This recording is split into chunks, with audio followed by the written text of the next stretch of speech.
अगर मैं आपसे बोलूं कि क्लास 9th के साइंस के एग्जाम में आप मिनिमम 95% या फिर उससे ऊपर फोड़ सकते हो, तो आप क्या बोलोगे कि भैया ये तो बहुत मुश्किल है, भैया ये तो इम्पॉसिबल सा लग रहा है, भैया आज तक कभी मेरी 70 से ऊपर नहीं है, भैया 8वीं क्लास तक कभी मेरे 80% से ऊपर नहीं है, तो क्या मैं इतने मार्क्स ला सकता हूँ? भैया ये तो बहुत मुश्किल सा लग रहा है। But believe me, it is 100% possible. पिछले 2 सालों में यार लाखों बच्चों को मैंने गाइड कर चुका है। मैंने ऐसे बहुत सारे बच्चे देखे हैं कि 8वीं क्लास तक कभी उनके 70 से ऊपर नहीं है, 8वीं क्लास तक कभी उनके 80% से ऊपर नहीं है, बट 9th के फाइनल एग्जाम में उन्होंने 90%, 92%, 95% अपनी अपनी क्लास के वो टॉपर थे। और ऐसे 1-2 बच्चे नहीं हैं, ऐसे बहुत सारे बच्चों को मैंने गाइड और मेंटर कर चुका हूँ। बस मैं आपसे इतना बोल सकता हूँ कि सबसे पहले आपको खुद पे बिलीव करना है। फर्क नहीं पड़ता आपके 6वीं में कितना है, आपके 7वीं में कितना है, आपके 8वीं में कितना है, 9th के एग्जाम में अभी तक आपके सबसे ज़्यादा मार्क्स आएंगे और ये एक फैक्ट है। ठीक है, जब बच्चे मुझे पहली बार देख रहे हैं, हेलो गाइस मेरा नाम राहुल सिंह है, बच्चे मुझे प्यार से राहुल भैया बुलाते हैं। 9th और 10th के लाखों बच्चों को मैंने गाइड मेंटर पढ़ा चुका हूँ मैं। आज मैं आपको जो भी स्ट्रेटजी बताने वाला हूँ, जो मैं आपको बुक्स बताने वाला हूँ, जो मैं आपको बेस्ट नोट्स देने वाला हूँ फ्री ऑफ कॉस्ट में, जो मैं आपको बताने वाला हूँ कि भाई रिवीजन कैसे करनी है, इन सभी पॉइंट्स को अगर आप फॉलो कर लेते हो तो मेरी गारंटी है कि साइंस के एग्जाम में आप 9th में एक बहुत ही अच्छा स्कोर ला रहे होगे। ठीक है, शुरू करते हैं। देखो पहले बात है कि भाई बिलीव इन योर सेल्फ, खुद पर बिलीव करना शुरू कर दो। हो सकता है कि अभी तक आपके अच्छे मार्क्स नहीं आए होंगे 6th, 7th, 8th तक, बट 9th में आप एक बहुत ही अच्छा स्कोर ला सकते हो। बस आपको खुद पर बिलीव करना है। पता है यार, मैं एक चीज़ बहुत सालों से बोलता आ रहा हूँ कि एक जो एवरेज बच्चा होता है जिसके बहुत ही कम मार्क्स आते हैं, 60-70 मार्क्स आते हैं, और एक जो टॉपर बच्चा होता है जिसके 95-96 मार्क्स आते हैं, पता है दोनों में डिफरेंस क्या होता है? बहुत बड़ा डिफरेंस नहीं होता। डिफरेंस होता है यार सोच का, डिफरेंस होता है माइंडसेट का। एक जो एवरेज बच्चा होता है वो सोचता है क्या कि भाई मेरे 60 मार्क्स आए हैं, मैं खुश हूँ इतने में, मेरे इससे ज़्यादा कभी आ ही नहीं सकते, मैं तो भाई इसी में खुश हूँ, मेरे 60-70 में। पर जो टॉपर बच्चा होता है पता क्या सोचता है वो कि मेरे को और ज़्यादा लाना है, मेरे को और अच्छा लाना है, मैं अपने कंफर्ट जोन में नहीं रहूँगा, मुझे इससे भी ज़्यादा लाना है। तो वो डिफरेंस जो है ना वो होता है माइंडसेट का। तो पहले बात आपको माइंडसेट रखना पड़ेगा टॉपर वाला। अगर टॉपर बनना है तो टॉपर वाला माइंडसेट भी रखना पड़ेगा। इसलिए नीचे आज अभी कमेंट करना कि 9th में आपको कितने मार्क्स लाने हैं, आपका टारगेट क्या है, जो भी आपका टारगेट है, जो भी आपका ड्रीम स्कोर है 9th में, वो नीचे कमेंट करना। मैं हर किसी का कमेंट रीड कर रहा हूँ। ठीक है, आगे बढ़ते। देखो अभी बात करते हैं कि भाई कौन से बुक्स फॉलो करनी है, हमारी स्ट्रेटजी क्या होनी चाहिए, किसी भी चीज़ को हमें कैसे पढ़ना है। तो यार पढ़ने के 3 तरीके हैं, या तो आप अपने स्कूल से पढ़ रहे होगे, या तो आपने कोई ट्यूशन लगवा रखा होगा, आपने कोई कोचिंग में ज्वाइन होगे, या फिर आप यूट्यूब से पढ़ाई कर रहे होगे, कहीं से भी पढ़ रहे हो। पहले बात कि आपको टीचर पे बिलीव करना पड़ेगा, आपको टीचर पे ट्रस्ट करना पड़ेगा, क्योंकि ट्रस्ट बहुत ही ज़्यादा इंपॉर्टेंट है। अभी अगर आप ये वीडियो देख रहे हो तो आपको मेरे पे ट्रस्ट करना पड़ेगा कि मैं जो भी पॉइंट्स बता रहा हूँ, जो भी ये भैया पॉइंट्स बता रहे हैं, मैं उनको फॉलो करूँगा। तो ट्रस्ट बहुत ही इंपॉर्टेंट है। ठीक है, तो अगर आप यूट्यूब से पढ़ रहे हो, मान लो कि आपने कोई भी चैप्टर शुरू करा, साइंस का कोई भी चैप्टर है, सबसे पहले आपको यूट्यूब पर सर्च करना वो चैप्टर और उसकी कोई भी वीडियो देख लेनी है। 1 घंटे की, 2 घंटे की वीडियो आपको आराम से उसकी वीडियो देख लेनी है। तो पहला स्टेप क्या है कि भाई पहला स्टेप आपको यूट्यूब पे आपको उस चैप्टर का आपको वीडियो देखना है। ठीक है, आराम से 1 घंटे 2 घंटे में जो भी टीचर से आपको समझ आता हो, जिस भी टीचर से आपका कनेक्शन अच्छा बनता हो, उससे आपको यूट्यूब पर पूरा वीडियो देखना है। उसके बाद सेकंड स्टेप क्या है कि अपने को जो एनसीईआरटी है, जो आपकी एनसीईआरटी बुक है, उस एनसीईआरटी बुक की आपको डिटेल में रीडिंग करनी है। ठीक है, उस एनसीईआरटी बुक की आपको डिटेल में रीडिंग करनी है। अब कैसे करनी है वो सुनो। देखो रीडिंग करते वक्त आपको कई बार ऐसा लगता होगा कि भैया हम लोग पढ़ रहे हैं बुक पढ़ते पढ़ते भैया नींद आ गई, या फिर भैया बुक पढ़ते पढ़ते हम बोर हो गए। तो इसका सॉल्यूशन क्या है? तो यार हाथ में ना एक पेंसिल लेके रखना। जब भी आप एनसीईआरटी की रीडिंग कर रहे होगे, जो भी आपका यूट्यूब के बाद आपको सेकंड स्टेप की एनसीईआरटी की रीडिंग करना, साइंस का कोई भी चैप्टर है, साइंस का कोई भी चैप्टर आपको एनसीईआरटी की रीडिंग करनी है, तो हाथ में एक पेंसिल रखना और उसके बाद रीडिंग करना। इससे क्या होगा कि जो भी आपको इंपॉर्टेंट लग रहा होगा उसको आप अंडरलाइन करते चलोगे, जो भी आपको क्वेश्चन इंपॉर्टेंट लग रहा होगा उसको आप मार्क कर लोगे। ठीक है, जो भी चीज़ आपको समझ नहीं आएगी, जो भी आपका डाउट होगा कोई, उसको गोला बना लोगे। तो ऐसे क्या होगा कि आपका जो ध्यान है, जो फोकस है वो हटेगा नहीं। ठीक है, तो आपको बोरियत फील नहीं होगी, आपको जो नींद है वो नहीं आएगी, और आपको जो एनसीईआरटी की रीडिंग है वो भी आपकी हो जाएगी। ठीक है, तो इसलिए सबसे पहले आपको यूट्यूब से कोई वीडियो देखना है, उसके बाद उस चैप्टर को आपको खुद से एक बार रीड करना है। ठीक है, बहुत सारे बच्चे बोलते हैं कि भैया हमने वीडियो देख ली है, अब काम तो हो गया, पढ़ने की जरूरत क्या है? बट जरूरत है मेरे भाई। सेल्फ स्टडी से ज़्यादा इंपॉर्टेंट कुछ भी नहीं है। भले आपने वीडियो देख ली है कोई बात नहीं, बट खुद से भी आपको एनसीईआरटी की रीडिंग करनी है। ठीक है, तो ये हो गया आपका सेकंड स्टेप। इसके बाद आपको जो थर्ड स्टेप है वो सबसे ज़्यादा इंपॉर्टेंट है, जो कि बहुत सारे बच्चे नहीं करते हैं, कि इसके बाद आप खुद से एटलीस्ट एक बार एनसीईआरटी के जो क्वेश्चंस हैं, एनसीईआरटी के आपको जो क्वेश्चंस होते हैं ना, कौन से क्वेश्चंस? सभी क्वेश्चंस, चाहे वो आपके एग्जाम्पल हो गए, चाहे वो आपके जो डब्बे में क्वेश्चन होते हैं बॉक्स वाले वो हो गए, या फिर चैप्टर के लास्ट में जो क्वेश्चन होता है एक्सरसाइज वाले, वो हर एक टाइप के क्वेश्चन आपको सॉल्व करने हैं। बहुत सारे बच्चे कहते हैं कि भाई हमने एग्जाम्पल छोड़ देते हैं। भैया एग्जाम्पल कौन करेगा? But believe me examples are the most important. कई बार आपके जो एग्जाम होते हैं, जो पेपर होता है ना, उसमें जो एग्जाम्पल है वो डायरेक्ट उठ के आ जाते हैं।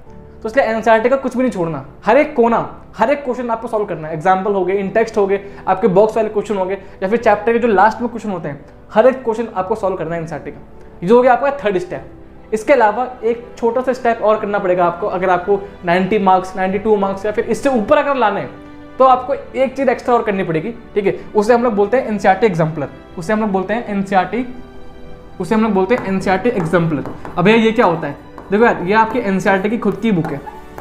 तो जो सीबीएसई है, जो एनसीईआरटी है, उसकी एक खुद ही बुक है, जिसे बोलते हैं एनसीईआरटी एग्जाम्पलर। ये आपको फ्री मिलेगी, टेंशन मतलब फ्री ऑफ कॉस्ट में मिल जाएगी। क्या करना आपको मैं इसका जो लिंक है ना, जो भी इस बुक का जो लिंक है वो मैं आपको नीचे ऐड कर दूंगा इस वीडियो के डिस्क्रिप्शन बॉक्स में। आप वहाँ से आराम से बाद में जाके आराम से इसको डाउनलोड कर सकते हो। तो यहाँ पे क्या होता है, जो यहाँ पे जो क्वेश्चन होते हैं ना, उनका जो लेवल होता है, क्वेश्चन का जो लेवल होता है वो थोड़ा सा ज़्यादा होता है, ठीक है। तो अगर एनसीईआरटी में जो क्वेश्चन है, अगर उनका लेवल यहाँ पे है, तो एज एग्जाम्पलर है, इनका जो लेवल होता है वो यहाँ पे होता है, समझ रहे हो। तो अगर आपको अच्छी प्रैक्टिस करनी है, अगर आपको थोड़े से ज़्यादा नंबर लाने हैं, अगर आपको थोड़े से टफ क्वेश्चन प्रैक्टिस करनी है, तो आपको वो यहाँ पे मिल रहा होगा, ठीक है। तो इसलिए एनसीईआरटी के बाद आप इसको कर लोगे तो आपके जो चांसेस है ज़्यादा मार्क्स स्कोर करने के वो बढ़ जाते हैं, ठीक है। तो हमारा जो प्रैक्टिस वाला जो काम है वो इतने से हो जाएगा। बिलीव मी, अगर आप ये अच्छे से कर लेते हो ना, अगर आप इन सभी चीज़ों को अगर आप 4 से 5 बार कर लेते हो, तो बिलीव मी 90 से आपके कम बिल्कुल आ नहीं सकते, ठीक है। 90 से ऊपर ही आएंगे, आपके 92 मार्क्स, 95 मार्क्स, 100 मार्क्स, उसके ऊपर आराम से ला सकते हो अगर आप ये अच्छे से कर लेते हो, ठीक है। तो ये तो बात हो गया हमारा कि भाई हमारी स्ट्रेटजी क्या होनी चाहिए, ठीक है, हमें कौन सी बुक्स फॉलो करनी है, हमारी स्ट्रेटजी क्या होनी चाहिए, वो तो आपको यहाँ पे हो गया। बट इसके अलावा कि भैया रिविजन कैसे करना है, ठीक है, ये तो भैया हो गया है, बट इनका रिविजन कैसे करना है, एग्जाम टाइम में हम लोग कैसे रिवाइज कर रहे होंगे, तो उसका मैं आपको तरीका बताने वाला हूँ। सबसे बेस्ट तरीका रिविजन का जो है 9th क्लास में, वो है आपके नोट्स, ठीक है। वो क्या है, वो है आपके नोट्स बनाना। तो यार नोट्स आप जो है, या तो आप खुद के नोट्स बना सकते हो, ठीक है, या तो आप खुद के नोट्स बना सकते हो कि भाई आपने कोई लेक्चर देखना, आपने यूट्यूब से देखा, आप स्कूल में पढ़ रहे हो, तो जो टीचर पढ़ा रहे हैं उसको खुद से कॉपी पे उतार लिया, नोट्स बना लिया। या फिर आप मेरे नोट्स फॉलो कर सकते हो।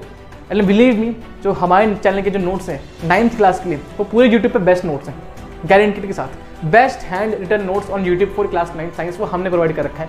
उसको हज़ारों लाखों बच्चे ने उसको यूज़ कर चुके हैं ऑलरेडी, ठीक है। बट अभी मैं आपको एक चैप्टर का जो नोट्स है मैं ओपन करके आपको दिखा देता हूँ कि आपको यूज़ कैसे करना है। तो आप कोई भी चैप्टर का नोट्स खोलोगे तो पहले पेज पे आपका ऐसा कोई पोस्टर आपको देखने को मिलेगा, जो कि अपने आप में बहुत ही सुंदर होता है, ठीक है। इसके बाद आपके जो नोट्स हैं वो शुरू हो जाते हैं।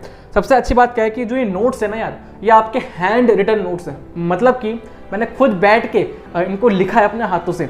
तो आप इन पर ट्रस्ट और बिलीव कर सकते हो, लाखों बच्चे यूज़ कर चुके हैं, तो आप भी डेफिनेटली इसका फ़ायदा उठा सकते हो, ठीक है। अच्छा, इन नोट्स में खासियत क्या है, इन नोट्स की खासियत यह है कि इसमें जो लैंग्वेज यूज़ करी है, जो इस पर मैंने जो भाषा यूज़ करी है, जो मैंने डेफिनेशन यूज़ करी है, वो सबसे सिंपलेस्ट डेफिनेशन है, ठीक है। इससे सिंपलेस्ट डेफिनेशन आपको कहीं भी नहीं मिलेगी। बहुत ही आसान भाषा में, बहुत ही आसान लैंग्वेज में आपको लिखा है नोट्स को। कोई भी बच्चा अगर इन नोट्स को पढ़ता है तो एक ही बार में उसको हर एक चीज़ समझ आ जाएगी, इससे गारंटी मेरी, ठीक है। इसमें जो डेफिनेशन है वो बहुत ही सिंपल यूज़ कर रखी है। इन डेफिनेशन को अगर आप अपने एग्जाम में लिख के आते हो तो आपको फुल मार्क्स मिल रहे होंगे, इसकी गारंटी मेरी है, ठीक है। इन नोट्स में यार मैंने डायग्राम का यूज़ किया है ताकि आपको थोड़ा सा मज़ेदार आए, ताकि आपको समझने में थोड़ी सी आसानी हो। डायग्राम के साथ साथ मैंने फॉर्मूला भी दे रखे हैं और नोट्स को बहुत ही कलरफुल बनाया गया है ताकि आपका जो इंटरेस्ट है नोट्स में बना रहे। इसके अलावा जो भी इंपॉर्टेंट चीज़ होती है ना, जैसे कि भाई जैसे यहाँ पे देखो मैंने लिख रखा है कि जो ये आपका टॉपिक है कि आपका 1 मार्क के लिए इंपॉर्टेंट है, इंपॉर्टेंट फॉर 1 मार्कर। तो ऐसे छोटी छोटी चीज़ें मैंने बीच बीच में ऐड कर रखी ताकि आपको जो नोट्स में इंटरेस्ट है वो बना रहे, ठीक है। ऐसे ही आपके हर एक चैप्टर के जो नोट्स है मैंने अपलोड कर रखे हैं। इनकी जो PDF है, जो लिंक है, मैं आपको वीडियो के डिस्क्रिप्शन बॉक्स में ऐड कर दूंगा। वहाँ से आप इन नोट्स को डाउनलोड कर सकते हो और इनका फ़ायदा जो है उठा सकते हो। एक तरीका मैंने आपको बता दिया है कि जो आपको मैंने नोट्स दिए हैं, इन नोट्स को अगर आप 4 से 5 बार रिवाइज कर लेते हो, इन नोट्स को अगर आप 4 से 5 बार खुद से पढ़ देते हो ना ऊपर से, बिलीव मी वो चैप्टर आपके दिमाग में छप जाएगा, वो आप चैप्टर को कभी नहीं भूलोगे। तो जब भी आपका एग्जाम आ रहा होगा ना, एग्जाम से पहले नोट्स को एक बार ऊपर से पढ़ लेना, बिलीव मी वो चैप्टर आपको आराम से आप फुल मार्क्स इसको करके आओगे, ठीक है। इसके अलावा एक और तरीका होता है रिविजन का, वो ध्यान से सुन के जाना, ठीक है। कि जब भी आप कोई भी चैप्टर पढ़ते हो, मान लो कि आज आपने कोई नया चैप्टर पढ़ा, आज आपने चैप्टर 2 पढ़ा, चैप्टर 3 पढ़ा, चैप्टर 1 पढ़ा, आपने कोई भी आज अगर नई चीज़ पढ़ी है पहली बार, तो अगले 24 घंटे के अंदर अगर आपने उसका रिविजन नहीं करा है ना, तो वो चीज़ आप भूल जाओगे। ये साइंटिफिकली प्रूवन है, ठीक है। तो इसलिए यार एक बहुत ही सिंपल चीज़ है कि आप कुछ भी अगर पहली बार पढ़ रहे हो तो ट्राई करना कि अगले 24 घंटे के अंदर एक बार आप उसका रिविजन कर लो। ये बहुत ही ज़्यादा इंपॉर्टेंट चीज़ है। आज आपने कोई नई चीज़ पढ़ी, पहली बार कोई नया चैप्टर पढ़ा, कोई नया टॉपिक पढ़ा, तो अगले 24 घंटे के अंदर एक बार खुद से रिवीजन कर लेना। कैसे रिवीजन करना है, या तो आप उनके जो मेरे नोट्स है आप वो पढ़ सकते हो, या फिर जो एनसीईआरटी के जो क्वेश्चन है ना, जो आपको बताया कि एनसीईआरटी क्वेश्चन, उस एनसीईआरटी के क्वेश्चन आप लगा सकते हो, उससे आपका रिवीजन हो जाएगा। ठीक है, इसके बाद आपको जो मतलब कि ये तो होगा आपका 24 घंटे के अंदर, बट इसके बाद आपको अगले 7 दिन के अंदर, अगले 7 डेज के अंदर आपको दोबारा उसका रिवीजन करना है। ठीक है, पहला स्टेप क्या है, 24 घंटे के अंदर आपको रिवीजन करना है। उसके बाद 7 दिन के बाद आपको दोबारा उस चीज़ को रिवाइज करना है, ताकि आप भूल ना जाओ, आपके दिमाग से निकल ना जाए। तो आपको 7 दिन के बाद दोबारा इसका रिवीजन करना है। कैसे कर सकते हैं, नोट से दोबारा रिवाइज कर सकते हो। इसके बाद आपको 14 दिन के बाद, 14 डेज के बाद आपको दोबारा रिवीजन करना है। इससे भैया होगा क्या, इससे फायदा ये है कि भाई आप प्रॉपर गैप में, है ना, आप 7 दिन के गैप में आप रिवीजन कर रहे हो, तो वो जो चैप्टर है वो आपके दिमाग से कभी भी निकलेगा नहीं, वो आपका हमेशा दिमाग में आपका सेट हो जाएगा। ठीक है, तो बिलीव मी, अगर आप इस तरह से रिवीजन करते हो ना कि 7 दिन के बाद आपने दोबारा पढ़ लिया कि भाई संडे आ गया तो संडे को दोबारा एक बार रिवाइज कर लेते हैं, तो वो चैप्टर आप कभी नहीं भूलोगे। ये तरीका बेस्ट है, इसे बोलते हैं स्पेस रिपीटेशन मेथड। ये एक स्पेस में आप दोबारा रिपीट कर रहे हो चीज़ों को। ठीक है, तो बहुत ही ज़्यादा हेल्पफुल मेथड है, इसको काफ़ी सारे बच्चे यूज़ करते हैं। ठीक है, तो ये आपकी यार पूरी स्ट्रेटजी थी। आई होप कि आपको समझ आया होगा, आई होप कि इस वीडियो से आप फ़ायदा उठा रहे होगे। ठीक है, जितने भी PDF वगैरह है, जितने भी नोट्स वगैरह है, आपको वो वीडियो के जो डिस्क्रिप्शन होता है वहाँ पे मैं अपलोड कर दूंगा। बाकी आपको कोई प्रॉब्लम है, आपको किसी और टॉपिक के ऊपर वीडियो चाहिए, तो नीचे कमेंट कर दो, अगली वीडियो में उसके ऊपर ले आऊँगा, ये मेरा प्रॉमिस आपसे है। ठीक है, कोई बच्चा पहली बार आया है तो यार सब्सक्राइब कर देना, और क्योंकि यार पूरे साल में आपका साथ देने वाला हूँ, हम दोनों मिलके एग्जाम में बहुत ही अच्छा स्कोर कर रहे होंगे। तो यार नीचे जो सब्सक्राइब का बटन है, उस सब्सक्राइब के बटन को दबा देना, और इस वीडियो को अगर आप अपने दोस्तों वगैरह में शेयर कर दोगे तो उससे यार उनकी बहुत ज़्यादा हेल्प हो रही होगी, और मुझे भी बहुत ज़्यादा अच्छा लगेगा। ठीक है, जल्दी मिलते हैं आपसे अगली वीडियो में, तब तक के लिए अपना ख्याल रखें, सेफ रहें, goodbye and thank you so much.